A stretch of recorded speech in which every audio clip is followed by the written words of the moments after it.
Hello good people, but now you know the deal. The camera angle is off, it's not by design, I'm blind and it comes with the territory. The thinking behind it all. Where to start? Because the amount of gaslighting that has been ongoing, particularly on Mandela Day, is arguably off the charts. Indeed it is, because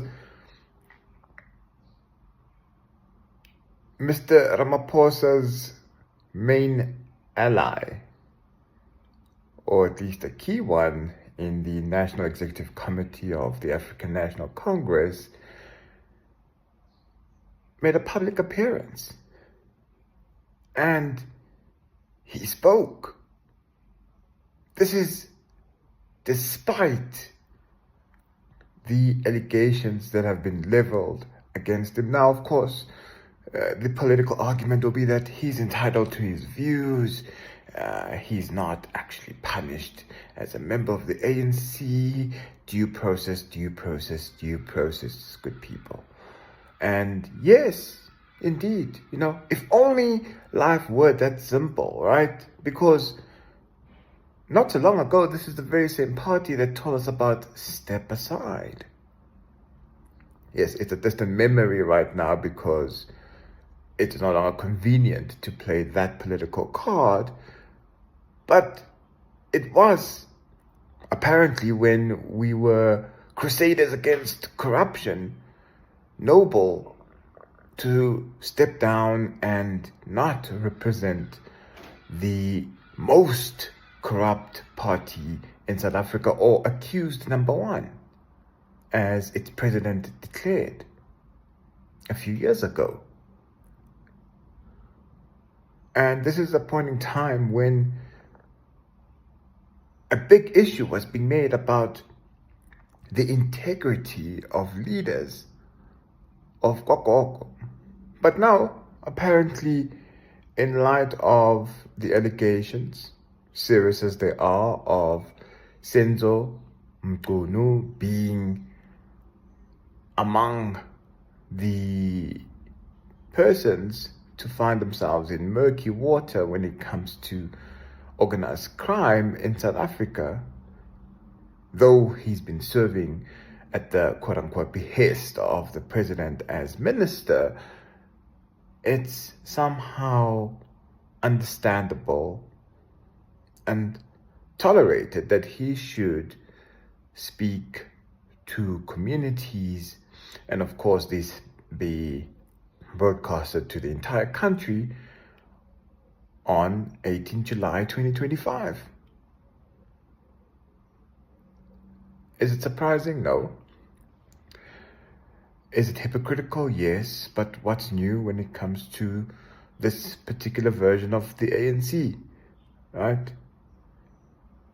Say one thing, but do a completely different thing, right? So, what did Honorable Minister Mchunu have to say? Well, he was in KZN, I believe, Empangeni, right? A community over there, and he was a do-gooder, right? He was there to preach the gospel of what it means to be Saint Mandela in 2025.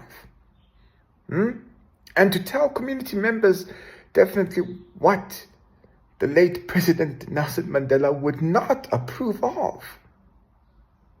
So, his appearance, I hardly believed it initially when the poster came out,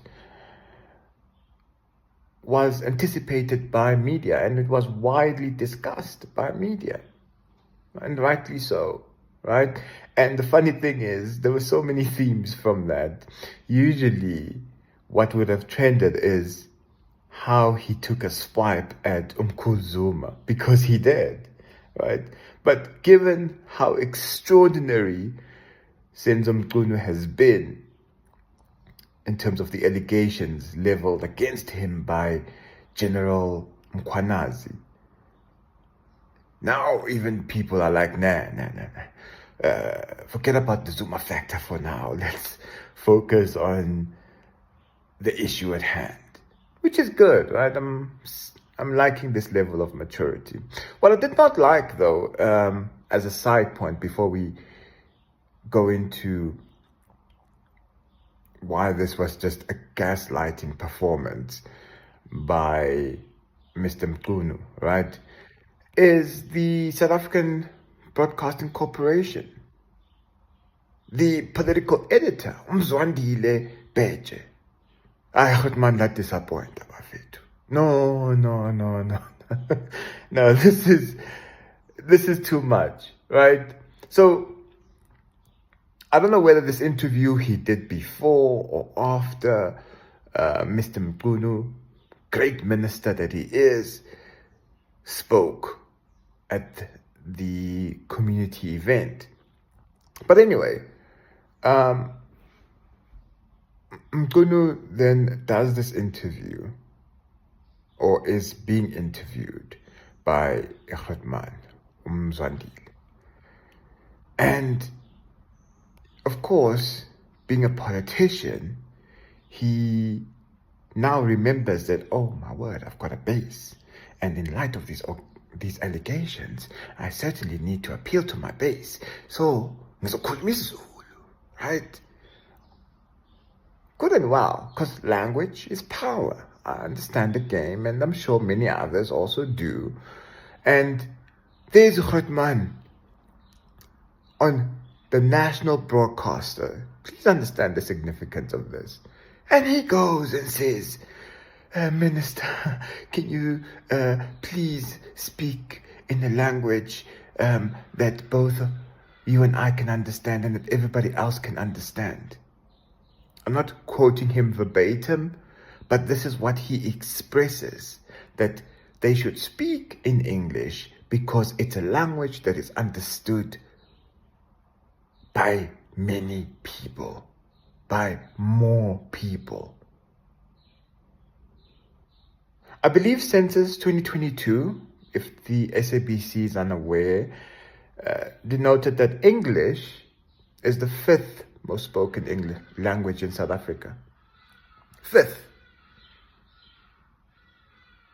Preceding that is Isipedi. Right? Preceding that is Afrikaans. Preceding that is Xhosa.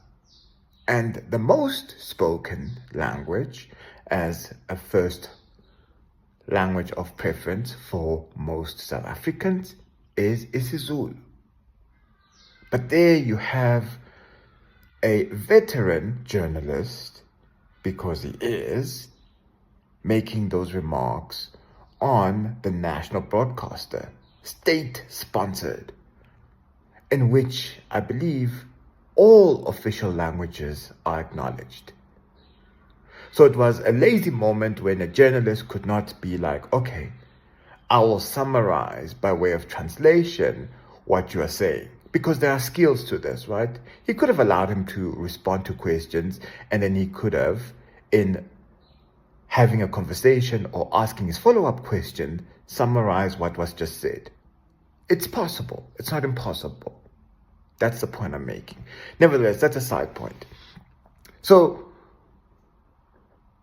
there is Mr. Mchunu, right? And immediately, in both these moments, the time when he speaks to the SABC, the one interview that I saw, and of course when he speaks to community, he speaks in his first home language, isiZulu. And I'm like, I see what you're doing, right? He's trying to be a stately figure, ubaba, right? Appealing to my people, quote unquote, right? Hear me now. Let me speak to your hearts, right? Funny enough, isn't that what the late President Mandela used to say?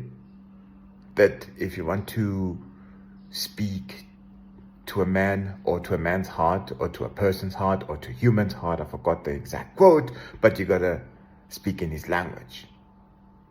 So anyway, he does this, and it's a familiar tactic, and it's almost gimmicky now when it comes to how politicians in South Africans do this. And he talks about an array of topics. But most notable, and the one that trends the most, is the shots fired at General Nhlanhla Mkhwanazi, right? The provincial commissioner that basically laid all to bear in terms of the corruption and criminality that has now pervaded to all and sundry the South African police services. And he accuses Mr. Mchunu as being one of those people. So what does Mchunu do? Because he hasn't done any interviews, or he's been talking through press statements that he's also issued on X, he then uses this ANC event to position himself and his politics, and to assert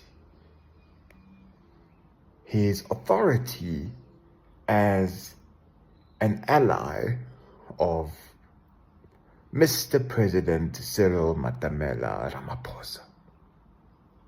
Right? So he fires shots saying that he's not wearing camouflage. Why does he say that? Because General Mkhwanazi was wearing his full regalia when he had the press briefing talking about all these allegations. Then he says, I'm not even carrying a gun. Petty, petty, petty, petty man he is, right? And the reason why it sounds petty, because, look, you can't, on the one hand, try to be stately, but on the other, make remarks like that. A statesman doesn't do that, right? It's like, what image are you trying to portray? Right? Ubaba or umfananyana nje ozokhuluma lento ozikhulumayo. Like, help us figure this out. What is this? So anyway, he goes on and mentions this. But this is what got people's backs up. It's when he goes on to say that the ANC has appointed black generals. And this is mainly in the military and the police. And that these generals, particularly the ones in the police, should not trample on this opportunity that the ANC has given them. That is rightly viewed as a veiled threat. It's like, who goes and says that? You see, the thing is, and perhaps I should have opened this video by stating that, is that Senzo Mchunu, honorable minister that he is, he came off as Gus Fring. Do you guys know Gus Fring? For those who don't know Gus Fring, there's this crime series called Breaking Bad, right? And in this series, there's a chemist teacher. Sorry about that. The reason why I'm saying sorry, because for those who don't know, Senzo Mchunu was a teacher once upon a time in his life. Anyway, this chemist teacher becomes a person that produces drugs, right? And he does this because he wants to fend for his family, quote unquote. He's a noble man. But later on in the series, as he makes it big as a drug dealer, he then comes across a cartel member, a mafia-like character. And this character is Gus Fring. And Gus, in the community, he is viewed on the one hand as a noble businessman, right? right? He does well, charity, and he speaks about social issues. He's there to solve problems. Then on the other hand, he causes these problems, right? And so from time to time, but one of the occasions at least that stuck out for me is when a police officer was shot at because of Gus's deeds, right?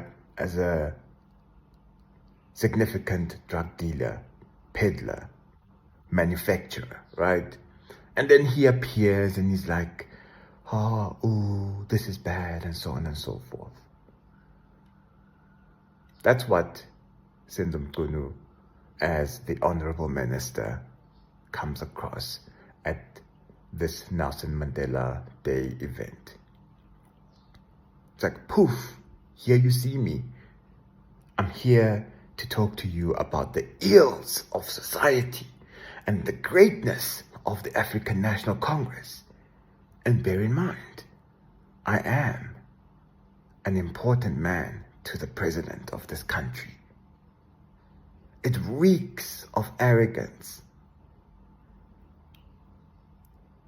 And it's absolute gaslighting.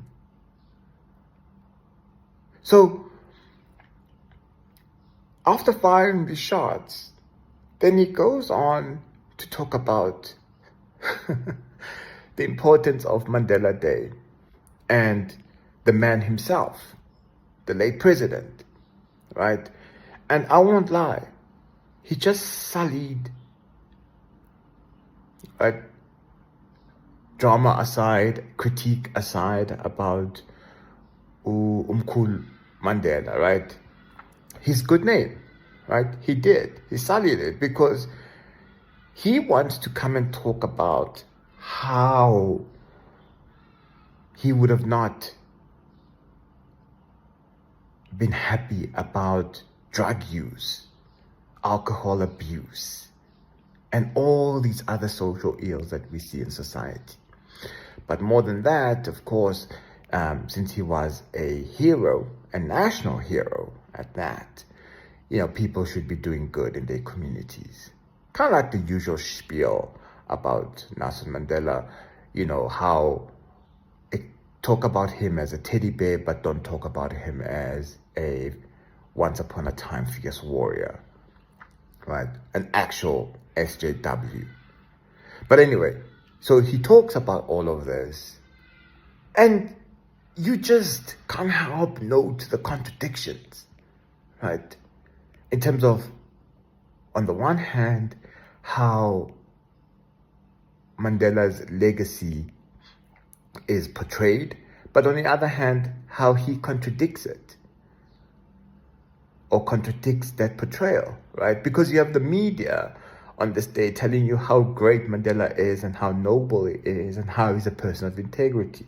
And on the other hand, you've got him facing these serious allegations, talking about his allegations, putting up a defense for his allegations, but in the name of Nelson Mandela.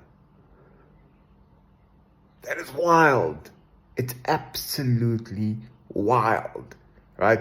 And for the ANC to have allowed this, it's unsurprising because Lapayana Vele, they deal with faux pas, right? You can just imagine, Fikile Mbalula, no, comrade, you must go and do that. Right? You can just hear Fikile faux pas Mbalula actually beating his chest and proclaiming that, no, comrade Mchunu, when you go there and tell the people,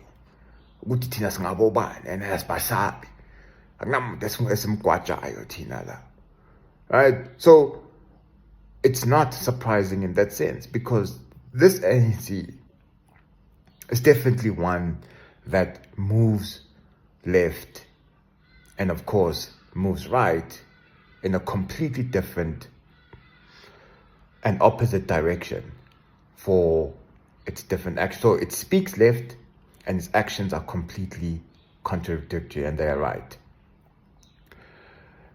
But then he goes on to talk about the different versions of the ANC, right? And these are shots fired at Zuma. And I believe my sense of it was this was his way of saying that this is now a political fight. And what Mkhwanazi has done and what he is facing as Mchunu is a political battle for his career and perhaps for his life, right? And inadvertently, or in a roundabout way, he then mentions the whole idea of it being an ANC yaga Ramaphosa versus an ANC yaga Mandela, right? And just a side note about this thing, right? The idea why Zuma, this is my belief, of course, why he has come up with this notion of the ANC of Ramaphosa as a political phrasing. It's not because it's unusual or it's uncommon or it's unknown. In fact, that's how people on the ground speak. But beyond that, this is where it comes from. When you refer to an institution, to an idea, to a thing, particularly in African culture, in South Africa, to be specific, you refer to it by its forefathers because that's how it's remembered, particularly in its best form, right? I mean, you can't speak Ngabokoko without defining or mentioning Ngutabo, right? And historically, it's always been talked about as the ANC Yaga Tambo, right? The ANC Yaga Sisulu, and now ANC Yaga Nelson Mandela. And what Umkhulu Zuma has now done, he's just flipped it a little bit and said, let me politicize this quickly and differentiate what's currently happening as the ANC Yaga Ramaphosa without Ramaphosa having become an ancestor yet, right? So that's what's currently happening. That's the difference. But it's not an uncommon thing. It's not unusual. It's not strange. So anyway, Mkhunu then speaks about this. And he says this is a problem. People must just know that Nelson Mandela belongs to the ANC and is of the ANC. People who are trying to characterize an ANC that is of Yaga Mandela, they're just trying to be mischievous, right? Completely missing the point. But of course, doing it in a way to say that we are Mandela and Mandela is us as the ANC. So if you like the ANC, chances are you need to accept everything that goes with the ANC. You can't just be cherry picking and say, I don't like the corrupt and criminally alleged to be ANC. You know, you accept it in all its glory. It's in all its hypocrisies. It's all its misgivings, etc., etc. And that's essentially what Mkhunu is doing here, right? And then, of course, he's firing shots at Zuma, right? As his identified foe in this issue. And why does it do so? Because the MK has opened a case against him for perjury. The MK is the party, I believe, with the Democratic Alliance, who have said that, hey, this man has lied, right? And he talks about this both in the event as well as the interview to say that, I don't know how people are actually listening. I did not lie, right? I did not say, I don't know this man. I only said he's not an associate of mine. He's talking about Mr. Brown, is it Mohoti? Pardon me if I got it wrong, right? And he now says that he knows him, but he doesn't see that as a contradiction, right? He's playing with words, essentially. And then, of course, you know, he denounces the use of drugs, he denounces the use of alcohol and the abuse of women, gender-based violence. He speaks against all these things. And he goes on to say that how he, as the Minister of Police, and of course takes a jab at the fact that, you know what, he's now been put on a leave of absence, was actually trying to deal with the drug thing. You know, he was asking all the cops, at least those who are at the top end, where these drugs come from, because he cares so much as a minister, you know. And he even uses language like, oh my word, I was trying to figure out whether it's made in the day or it's made in the night, who's actually responsible, and I was getting to the bottom of it. But you know what, this fellow, all of a sudden, just decided to speak out. And now we have what we have.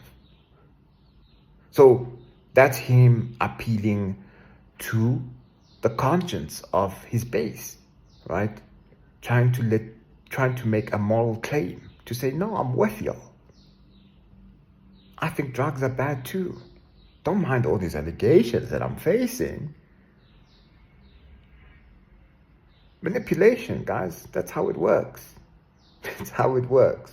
And then, of course, he finishes off by talking about that he's waiting for his day to speak in this commission. Because you know what? No way can we tolerate one individual being an investigator and a prosecutor and judge and jury and coming up with a judgment.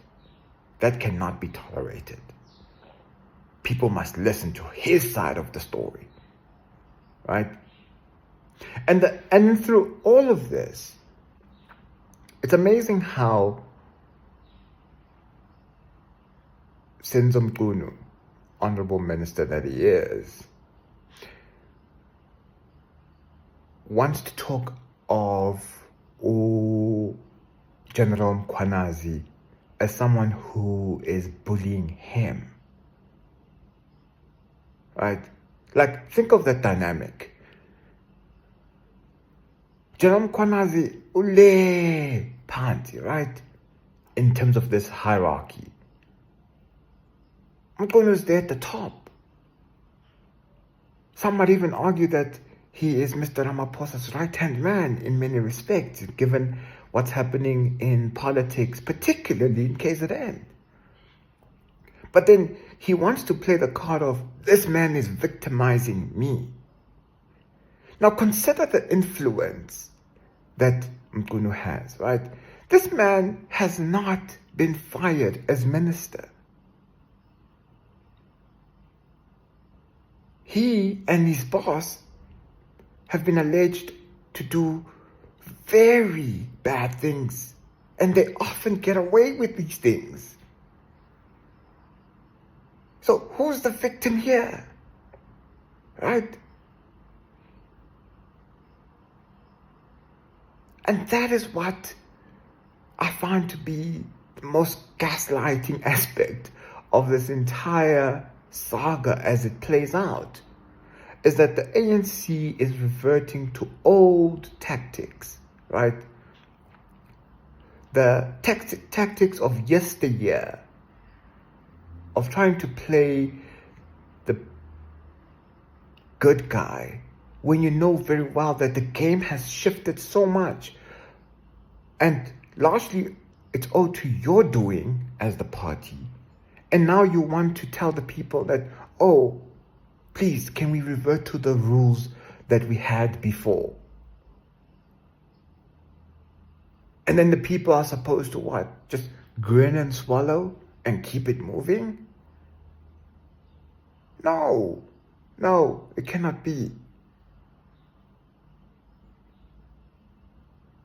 I don't think the ANC will view this as a misstep.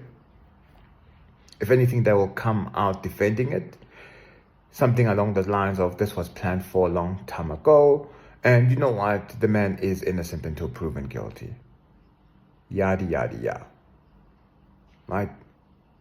Rules for thee and not rules for me. Anyway, What are your thoughts? What do you make of this farce that we saw playing out on Mandela Day? Do you agree or disagree?